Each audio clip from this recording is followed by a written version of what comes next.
Nice and smooth. Oh yeah.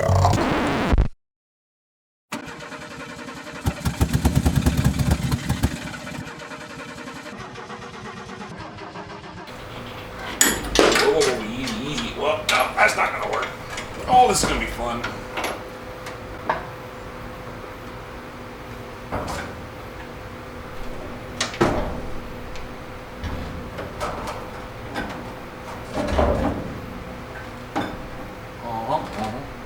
Just barely. Woo, got a straight line on that one. Nice. Just barely.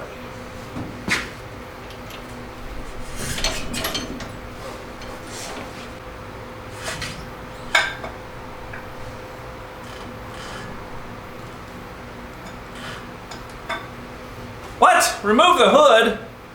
You guys are weird. Oh, this is fun doing it all by yourself.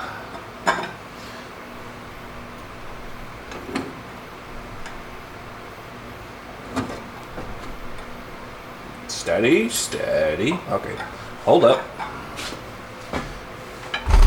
Whoa, whoa, whoa, whoa. Oh, bumped into my camera. That's nice. Okay, you guys are getting in the way. No, you guys are never in the way. All right, let's see here.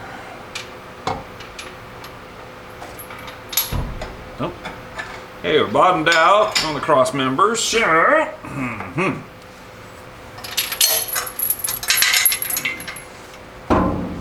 That means we need to lift back up just a smudge. I need to lift that transmission way the heck up. Let's lower this. Whoop. Nope, nope, we're grounded on the frame. Ah, hold it, hold it, hold it, other way. Other way! It's other ways, if you please, hon. Hello, that was loud. Fine. Dangle down there, I don't care.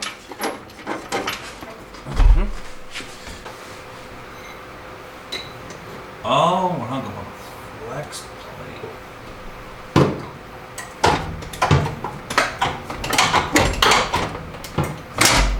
There we go. There we go. Oh, this is gonna be fun in the sun. Let's see here. Stand by. All right. There you go. Take your medicine. Yes. I think we got her started. Excellent. Guide pins are in place between the transmission and the engine, so she might actually work out. Oh, I don't even know where half the bolts went. Oh, great.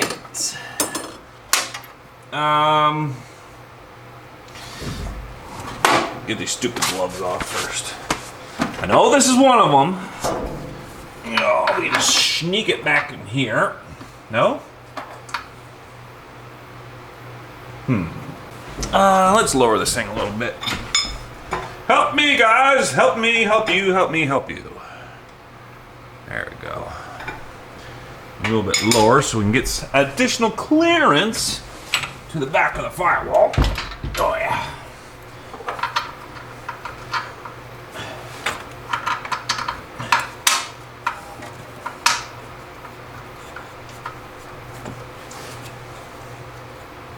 Look at that, started. Woo!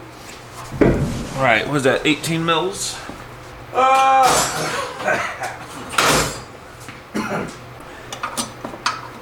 Okay.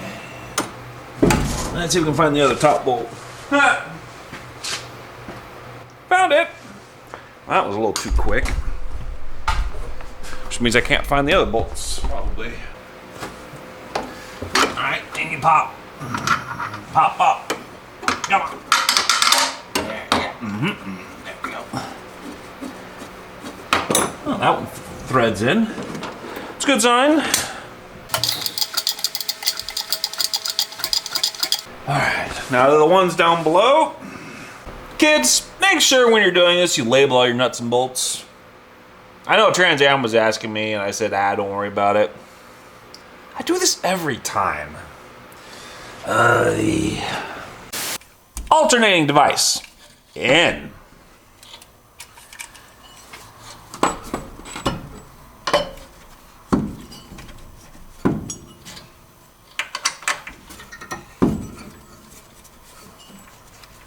Well, ouch. Woo, that thing's heavy. Ooh, that does smart. Oh, yeah.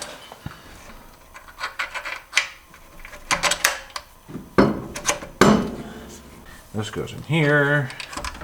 I don't have belts yet, so we'll just mock it up for now. And voila. So, this is the old carburation unit.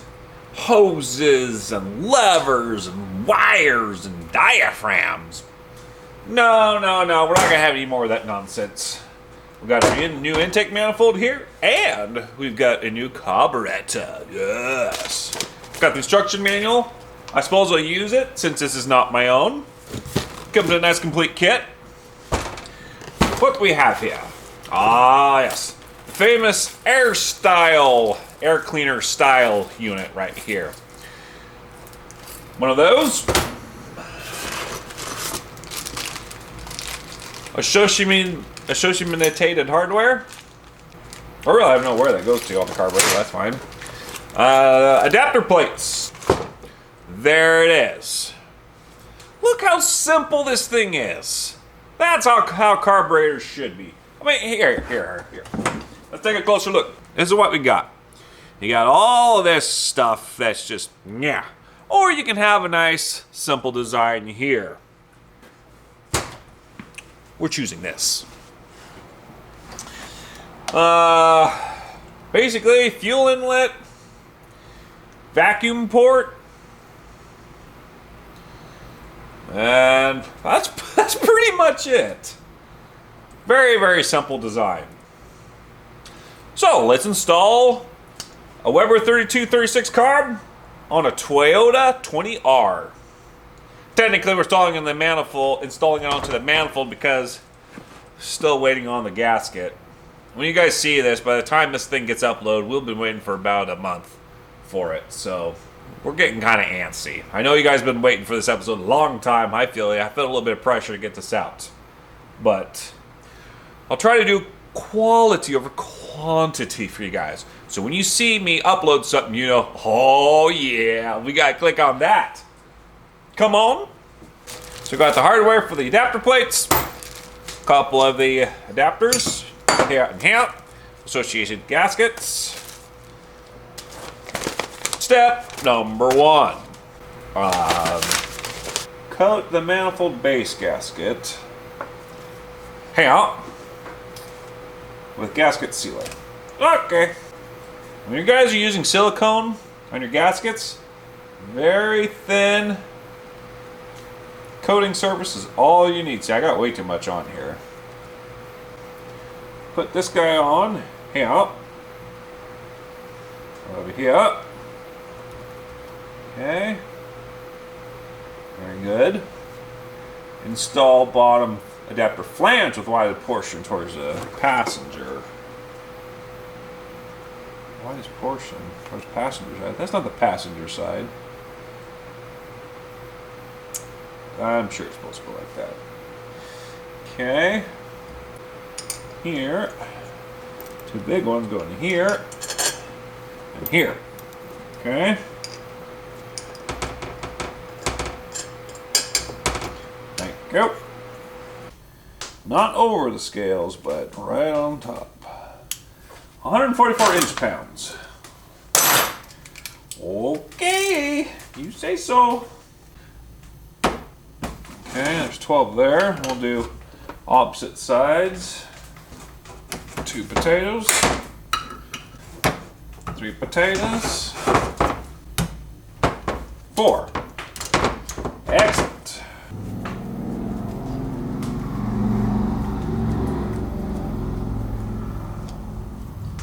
It's in the middle of winter. What are you doing riding a motorcycle? He must be one of our true Northwesterners. Absolutely nuts. I'm a true Northwesterner too, but that's just ridiculous. I think it's 40 degrees outside right now. Yowzers. See, this is what you're looking for. This is what you're looking for. Just a very, I haven't done this bit yet, but just a very, very slight cover. That's all you need for RTV silicone sealant. Just enough.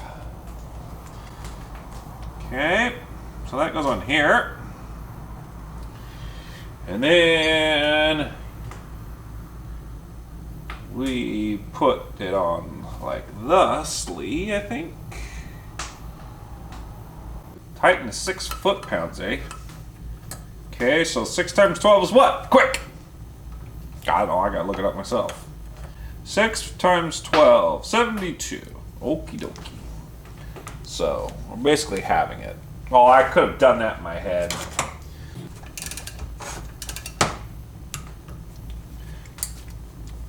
Okay, that's good. Install 8mm studs. So these guys over here. Install the studs, okay. Okay. Install the studs, set carburetor mounting gasket over the studs.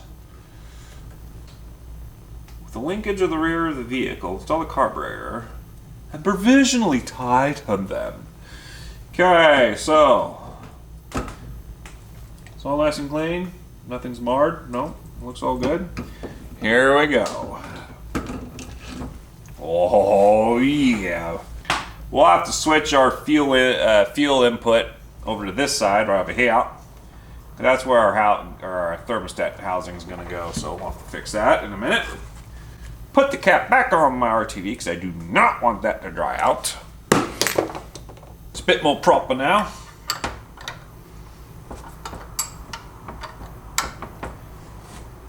Okay, tool tight, sweet! And there she is in all of her glory. Yes, very nice, very nice. Okay, so arrow says this way for flow. So that means it's got to go on something like that. And we go over here. Something like that over here. Bolt on underside of fender. Alright, how are we looking up here, guys? Oh,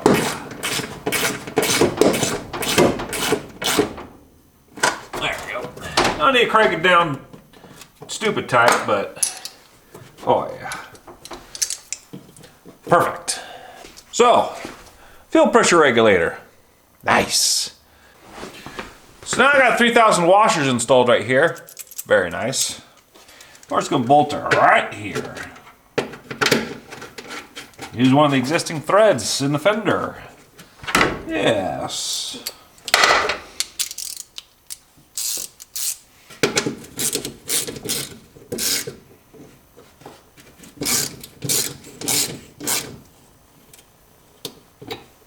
There we go. Barely clears the fender, but it won't vibrate into the fender at all. Just enough. Excellent. Fuel hose. Yeah. All right. But before, go away. So before we hook the hose up to the carburetor, that obviously doesn't exist because we're waiting on that head gasket. We gotta put a fuel pressure gauge in here so we know how far to dial us down. So we're just gonna go right about here, I suppose. Install fuel gauge.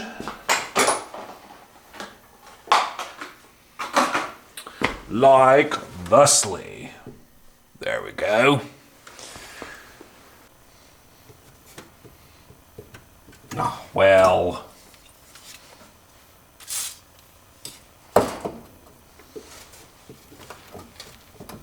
There we go. Oh, I forgot my hose clamp.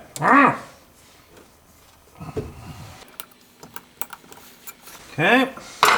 Now I'm going to wait for the cylinder head to be installed so we can install the hose from the pressure line to the carburetor itself. Right. So, got the fuel pump and everything pretty much bolted up, ready to go. We still need a cylinder head gasket. Yeah, it's not here yet. It is yet to be made. Oh, I know. Let's off to the side for a moment and let's divert our path a little bit and look at some brakes, and let's get that tie rod pulled back into that other tire. And then once we get done with that, then the head gasket will be in and we'll resume installation. Tire is somewhat centered, straight ahead, eyeballing it best I can. You guys already remember this in part 2, I already did this. We need to adjust this. Get you guys set up, and we'll get to work. All right, so that's the bugger we're after, right there. Oh, what was that? Oh, toolbox, got it. Got this one loosened up already. All right. Adjusting. Get it on here. And away we go. Which way? We're gonna go this way. I'm gonna go out. I hope I have enough thread. Right, so you guys see what I'm doing here. Is just moving this tie rod back. So I'm gonna send you back on top so you can see the wheel come back into proper place. Hold up. Okay. So going back down to the basement level, our first floor. Oh. Guys, let me know when it's straight, okay?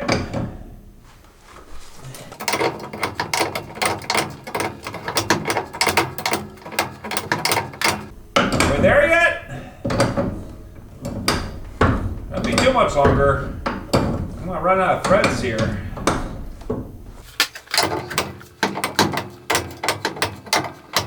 How about now?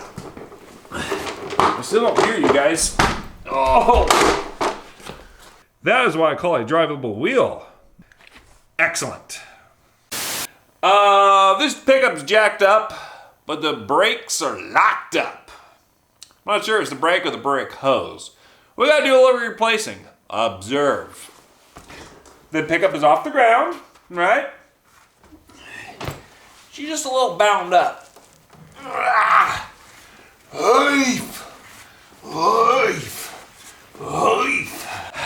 Let's pull apart the brakes and see what we have or don't have. Here we go. Break out the Ugga Dugga. Put the headphones, dashboards, here we go.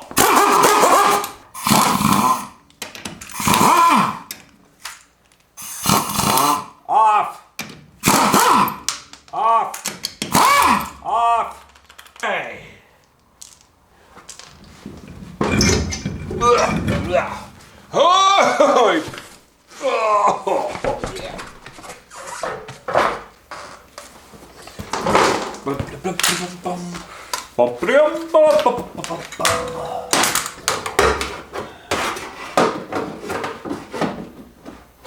Plastic. Ha! Alright. Looking at the brake rotor, nice and smooth. Oh yeah. Also, there is sufficient pad left. So my suggestion is that we keep the rotor, we keep the pads, we just replace the brake caliper and the brake hose. Brake hoses can swell over time, as well as getting stuck calipers, and considering this thing has been sitting for at least 10 years, it's probably a good idea to flush the system out. But the good news is I don't have to pull off the hub to replace the rotor, which means I don't have to get my hands icky because that just would be nasty. Removing caliper.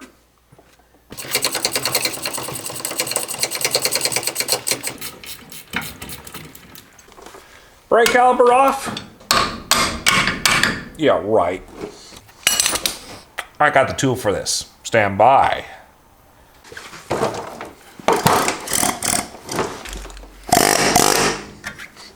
Here we go.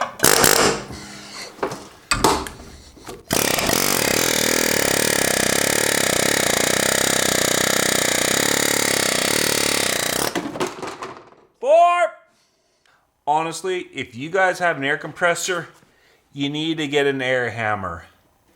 They're such wonderful tools. I'm not joking. Go out and get one. Remortgage the house, sell some property or some cattle, stocks, whatever you got. Pick yourself up one of these. They're not that expensive, but get yourself a good quality one. But yeah, get yourself an air hammer. Here's the brake calipers. Brake pads are about 50% or so they're all right. They got some life left in them. Rotor's good. Both sides, we'll just keep it on there. Now for the other side. Oh, and if you can notice now, it rolls nicely. Nothing to do with wheel bearings whatsoever, just seized up brakes. Excellent. All right, righty tighty, lefty loosey. So it should go that way, right? Oh, yeah. One steel brake line off, I said. Off. All right, let's see if this one comes off. Nope. Shocker. Let's get our favorite tool. Yes. Yes. Air hammer has been charged. Here we go.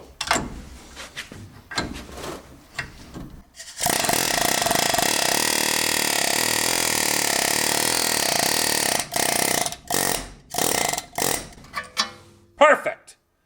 Right, so these brake pads are a little worn down here. We might get new brake pads after all. Okay, so went to the store. I decided to get the new brake pads right here and a brand new caliper. I also put new brake hoses on here. Unfortunately, when my parts guys sold me this hose, it's supposed to be for the right application, but it is way too short. It's supposed to hook up into here. However, even though these are shorter, I simply bent the line over to here so it will still flex and not bind up when it turns. Observe.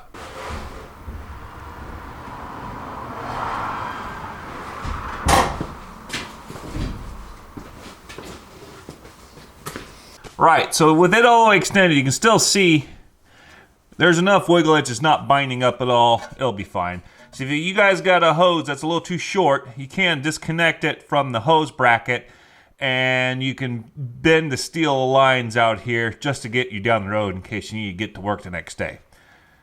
All right, excellent. All right, guys, this is it. We finally got it. The head gasket. This is an MLS gasket. Where's the other traditional style at? There you go. So, head gaskets. This is more of your traditional OEM paper type gasket, which is fine, you know, it's just a single layer, okay?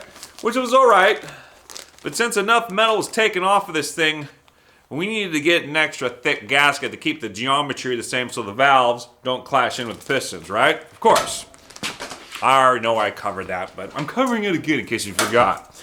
This guy is called an MLS, multi-layer steel gasket, something like that. So it's got all of these different multi-layer, crushable, one-time use layers on them. So you can actually customize how thick or how thin you want it. And it's held together by rivets here. It didn't cost a whole lot, but the wait time, because they actually have to physically stamp these out, it takes a while. So let's install the head gasket in the cylinder head. Here we go.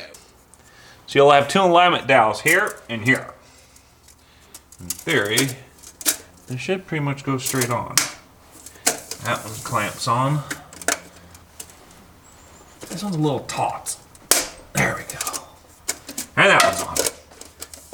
Excellent. Hoorah! Here we go.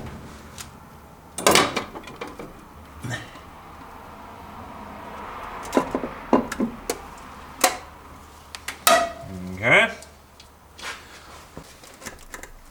There you go. Good girl. There you go. Excellent. There she goes. So it's all seating properly. Excellent. Right, so we got our bungee cords temporarily pulling on our camshaft sprocket so we don't lose any teeth or timing on that. Got it bolted up there. What we need to do is put the rocker arm assembly down, bolt this thing down, and that'll allow us just enough clearance. The camshaft sprocket will be up just enough, and this will be down enough that it'll slip into that dowel. They'll just fine. Right. Rocker arm assembly. The blades over here. Okay, so rocker arm assembly. We simply refurbished ours. Got it all nice, cleaned up, and then we greased it all up, so should be ready for another 300,000 miles. Oh, I need to get some assembly lube on that. Why do I do this to myself? Right, so before we put the rocker arm assembly, we need some assembly lubage. Here, and here, and here, and here, and oh, what the heck. Let's put some more on the cams. Lobes. Because you can never have enough. There we go. Okay. I'm going to lower this bad boy down now. You stubborn bucket of bolts. Okay, well, these dowels are giving me some pain. So, let's go ahead and lube them up too, I guess.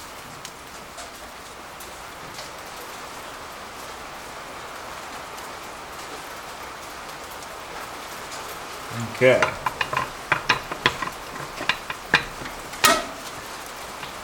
There we go. Okay. Cylinder head bolts.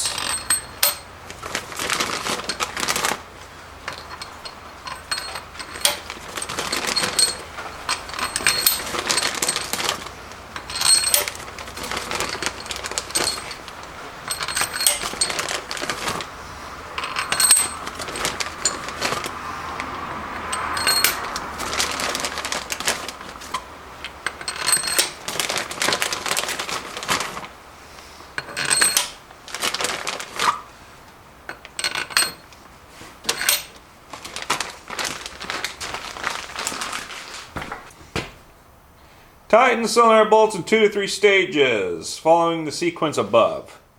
So, my torque specifications say 55 to 63 foot-pounds. So we're going to put it right at 60 foot-pounds. So we're going to do it in 3 stages. Well, 2, 4, and 6, because that's easy maths for me. Right, start with the 20.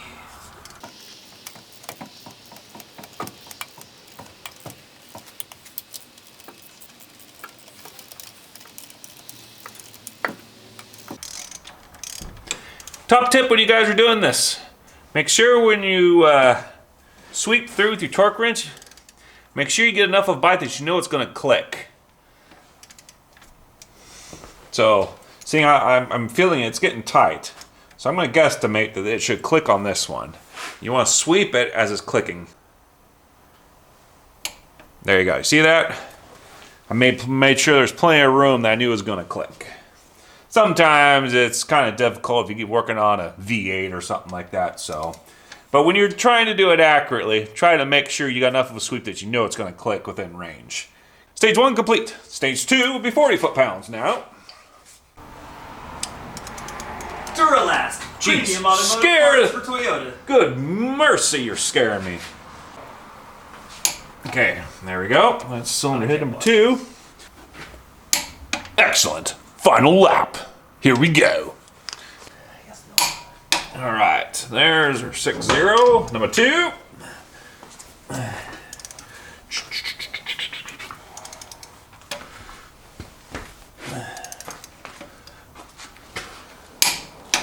Okay, number 3, which is on the... After 2, before 4. Oh, yeah, something like that. I hate maths, especially on a weekend. 3, 4 is over here.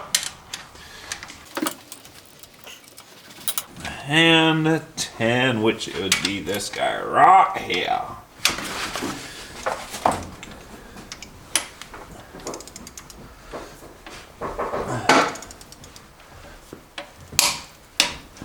Torque to specifications. Yes. So here is our distributor drive gear. So now we're going to lift this, line this with a pin. That goes on there like thusly. And this guy goes on here. Just need to find the bolt for this. This is going to be fun. Where did that bolt go? Well, let me check your old bag of parts. Which one? Right. Went to the store. We got the long edition of the bolt that's supposed to go in there. Brand new. Officially filing for bankruptcy tomorrow. And tool tight. Excellent. First manual turnover of the engine by hand. Here we go. It's wheezing, it's huffing, it's puffing, it's not locking up. But nothing's colliding with each other. So she'll free spin by hand and maybe even by the starter method too. All right. We'll put it back up to top dead center. And we'll probably do some valve adjusting. All right, right about there. All right, intake will be all on this side. So, rotate the cam so the lobe is, the high is direct opposite of where you are at. Now, put this in here. And what do you know? It's completely tight. Adjusting. All right. No, it's not 10. Oh, it's 12. Well then. 8, 10, 12. Oof. Oof. No, I'm gonna use my flare wrench. That was on a bit taut. All right, top's ready going. Woohoo! Okay. So, what we want to do here. That's just so where it's. That's where it's lightly dragging. That's all you need. That's about right. You hold the flat bit still, and you turn the nut to tighten it to lock it in. Now check it again. Perfect. Just a little bit of light drag, enough to push it in and out, just like that. Excellent. Intake number 1. Number 1 intake. Adjusted and locked. Yeah, hold on a second. Okay. Let me make sure. And cylinder number 4, intake's done. Excellent. On to the exhaust. Doing exhaust now. One ugga dugga. Oh, oops. Oh, that's not even ugga dugga. I gave it like Easy with the quarter ugga. of an ugga dugga. Easy with those ugga duggas. They can hurt. Cool. Okay. Come on, if I can hold that entire thing right there. Ooh. Ooh. Number 1 exhaust within specifications. Yeah. Okay, now let's go number 2. Number 2 is that's Come on, come on. that's good too. So let's see if 3 and 4 exhaust are good. Yeah, 3 is good. Oh, I'll be darned. And number 4, just enough clearances. Excellent. So the exhaust was already ready to go. Excellent. You guys put your distributor in. I don't know if it's with the 22 Rs, but with the 20 Rs, there's a little top tip we can give you guys for this. in case you're, oh no, it's out of whack and you misalign your marks. We can find it again very easily. Number 1, put your engine into top dead center mode on the number 1 cylinder, not on the intake stroke, it's on the compression stroke. That's top dead center. Take your distribution sparkage device. You'll have 2 clamps. This is the upper clamp and this is the lower clamp. Put the armature right there. Align it exactly with that upper clip and shove it in the cylinder head. Make sure you lube up this O-ring here. This O-ring's done, but Broseph told me he's just going to put an HEI in it when he gets back home. So this only has to last a couple 100 miles. And then we stick it in here like thusly, making sure that our rotor is still facing our clamp, our upper clamp for our distributor cap. And it should just gently, might have a little bit of a, you might have to twist it a little bit.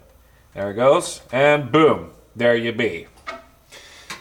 Because of this twisting action, you guys see there? You see that twisting action? It was up. It's because of the helical gears that are cut in here. The sideways gears, that's just how it works. So when you position it up to here, by the time you push it in, that mark I made represents the number 1 cylinder on the cap. As you can see right here. That this mark does indeed line up perfectly with the number 1, which means this thing is going to fire because it's at top dead center. So if you guys ever have a distributor that's out, at least on these 20Rs, you can align it on your upper clip and then shove it in, and it should be right about there for your number 1. That'll get you close enough where it should fire. So if you did have to adjust it, it's just a minor, you know, just a little bit. So, anyways. There you go. Now what we can do is go over to here, button this little thing up there, button that up there. There you go. Excellent. Now on with the beautiful valve cover.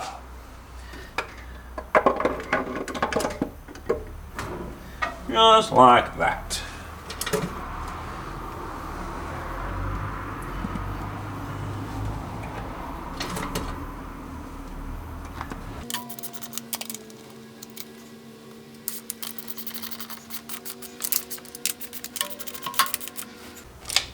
That should be good enough. We just need to seal it up a little bit.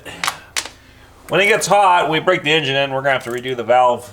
We'll have to check the valve lash again, so we don't have to get crazy with this. Just enough to seal it off for about half an hour. Right! Alright guys, thank you very much for watching this episode. The next episode, we should be able to squish the exhaust manifolds together, do a free spin test, and hopefully get it fired up. No guarantees, because when I made this episode, I didn't realize how much content I wanted to cram in here, and it was well over an hour and a half long, so I had to cut it short. Sorry if I'm bouncing around a little bit on the subject matter. I wasn't even planning to do the brakes on this thing, but now I realize I wanted to show them, how to remove it easily if you guys had an air hammer accessible. So in future episodes, I think I will be doing a little bit more structure on it. So the next rig will be the service rig. That'll help support this channel as far as rescuing vehicles and either bringing them back home or getting them on the road if they don't require too much work. I'm going to have a little bit more structure, so do a couple episodes on the engine, removal, going through it, transmission, interior. There'll be some interiors that I know have got mold in them that I'm going to have to address, and that's going to be a lot of fun to figure that one out. I'd like to thank you guys for sticking with me as I try to figure out my own format. Like I said, I haven't even done this for a year yet, and I'm still finding new stuff and new ways and how I want to proceed. It's a lot of fun. I'm having a huge amount of fun with it. And many more years to follow. So thank you for watching, guys. Thank you for our new subscribers. And if you're just a visitor passing by and not subscribed, cool. Glad I can hopefully put a few laughs on your face. So Thank you for watching, guys. We'll catch you in the next episode.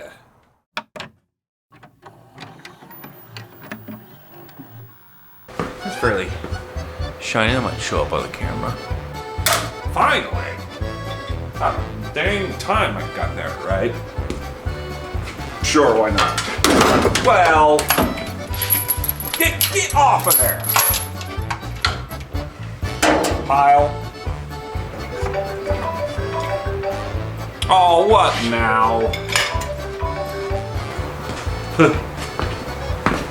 For the people who know me in real life, I should not be drinking caffeine. Slower, but at the same time, it will start.